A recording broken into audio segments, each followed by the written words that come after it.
How long do you think this disruption that we're all seeing by public sector workers is going to last? Morning, Jonathan. Well, I think the answer to the question really lies at the doors of number 10 and number 11 Downing Street. I think these strikes could end tomorrow if the government was prepared to have serious, sensible discussions about pay with our public sector unions. But so far, the government has refused to negotiate, refused to compromise. So I think that the answer to that question really does lie with Rishi Sunak and with Jeremy Hunt and with other cabinet ministers. The last thing that any public sector worker wants to do over Christmas or into 2023 is to take strike action. It's a very difficult thing to do. People lose pay. They can't deliver the services that they're proud to deliver day in, day out, but they feel they've got no alternative, and it's really now down to the government to step up to the plate and negotiate. And yet the strikes are continuing, especially over the crucial Christmas and New Year periods. Do you think we are going to see synchronised strikes in 2023?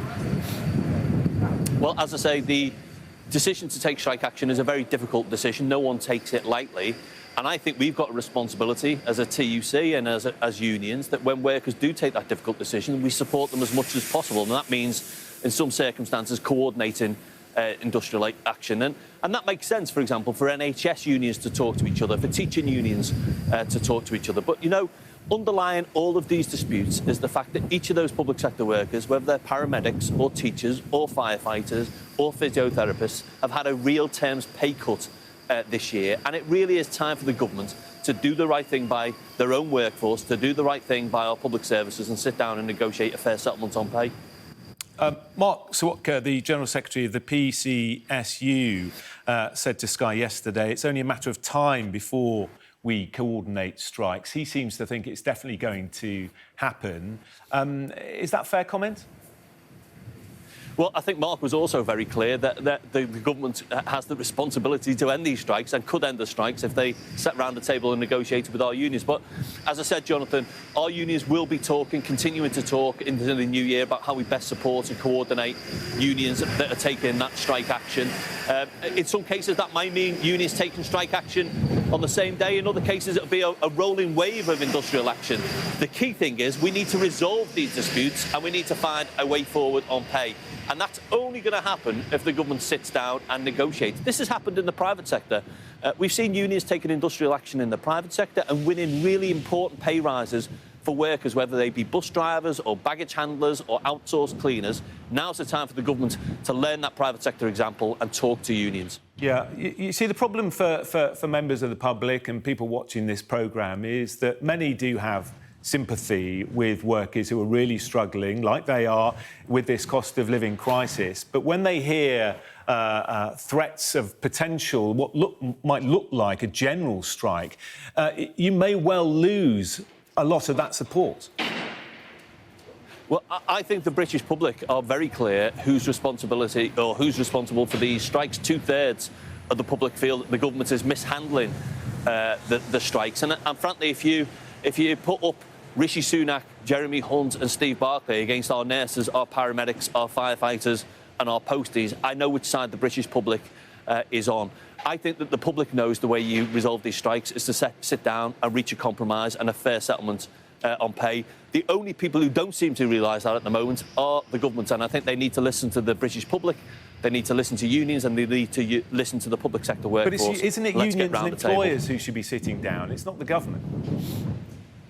Well, certainly in the public services, the government is the employer. They're the ones who hold the purse strings. And likewise on our railways, we know for a fact, and we know partly because the TUC and the RMT published a legal opinion on this, that the government sets the parameters for those pay negotiations in rail. So the government can't wash its hands and pretend it has nothing to do with this. They are the employers. They're the ones who should sit around the table. They're the ones who need to find money to pay a decent pay rise for public sector workers.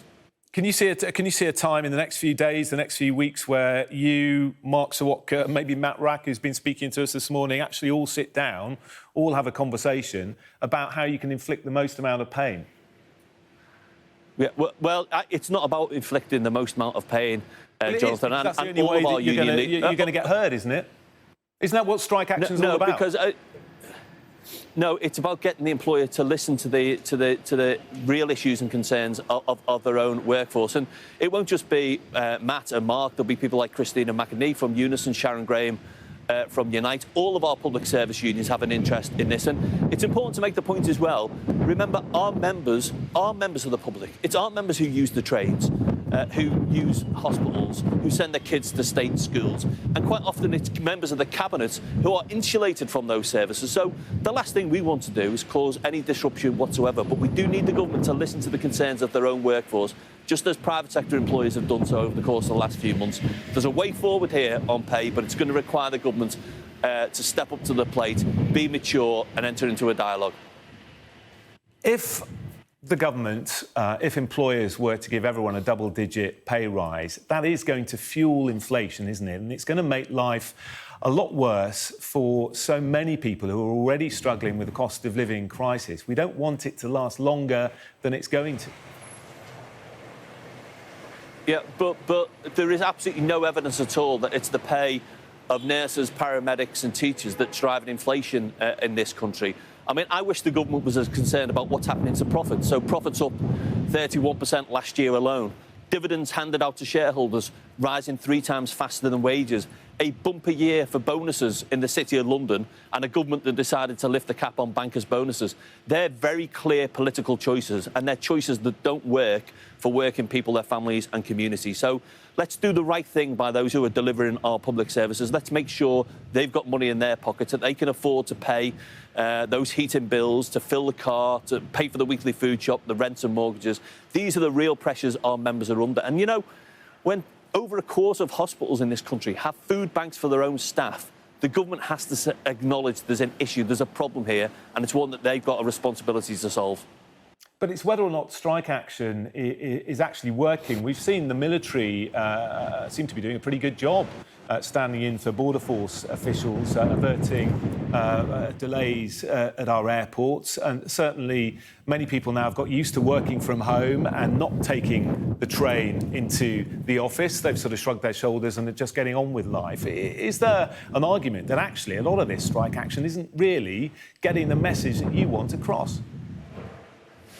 I don't think that argument stacks up at all. And to be honest with you, the reason why people are going through our borders so easily is because those military personnel don't have the powers to stop people at our borders. And effectively, the government has decided it's going to open the borders. And I think rather than getting the army to cover the jobs of Border Force officials or indeed ambulance drivers and paramedics, the government would be far better sitting down and negotiating a solution to this set of disputes with unions. At the end of the day, I can say this right from the bottom of my heart, there isn't a single member of the public sector workforce that wants to be taking strike action this Christmas. All of those workers themselves facing real financial pressures will be losing pay. Why are they doing it on crucial days, though? Why are they destroying people's Christmases, destroying people's New Year plans after we've all had 2 really difficult years over the festivities because of COVID? Why choose those days to make your point? Well, the reality is our rail service is often shut down over the Christmas period anyway for engineering works, and actually the industrial action is hitting those engineering works rather than the travelling public. But I don't know if you've been on the train lately, Jonathan, because I certainly have, and it doesn't matter whether there's industrial action or not. We have got a broken railway system in this country. It's a privatised, fragmented rail system. That's the real reason our trains are cancelled and don't run on time. So, you know, honestly, I'm not interested in driving a wedge between different groups of working people. Our members are members of the public. They rely on those services, and I think they have, at the very least, should be treated with respect by the government, have their voices listened to, and have their genuine issues and concerns addressed by a government that, frankly, is overseeing chaos on our rails, in our hospitals, in our schools. It's not good enough for service users, it's not good enough for staff, and it's not good enough for the public. You've just started your new job. I don't know if you've had a chance to speak to the Leader of the Opposition yet, but do you feel you're getting enough support from Sir Keir Starmer? He doesn't want Labour front benchers on picket lines, does he?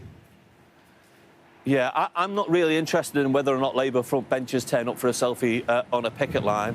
What I'm interested in is in Labour being an effective opposition and being a potential alternative government and going into an election on a manifesto that matters, that talks about the issues that matter to the people that I represent. So when Labour says they're going to ban fire and rehire so that we have no more P&O style sackings, when Labour says it's going to ban 0 hours contracts, and when Labour says if the government brings forward more legislation to make it harder for people to take strike action, they'll repeal that legislation.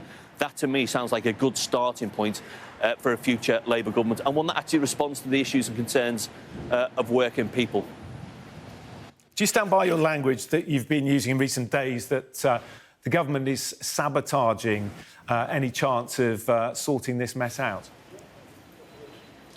Yeah, well, I feel that they have been sabotaging it, right from our railways, where initially ministers said they had no responsibility for those negotiations at all, then had to fess up that actually they did have a responsibility.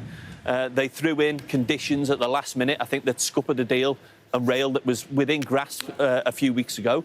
But look at what happened last week in the health service. In the midst of a pay dispute, Stephen Barclay, the health secretary, said he'd talk about anything with unions except pay. I mean, that just doesn't make sense whatsoever. And I think it's a real slap in the face for those NHS staff who just felt they had no alternative but to take strike action. So now's the time for government to not act as a barrier to a settlement, but to actually facilitate the settlement. And the only way they're going to do that is by sitting around the table and reaching a compromise and reaching an agreement. All right, we are out of time. We'll see what the new year brings. Paul Novak, new boss of the TUC, thank you very much.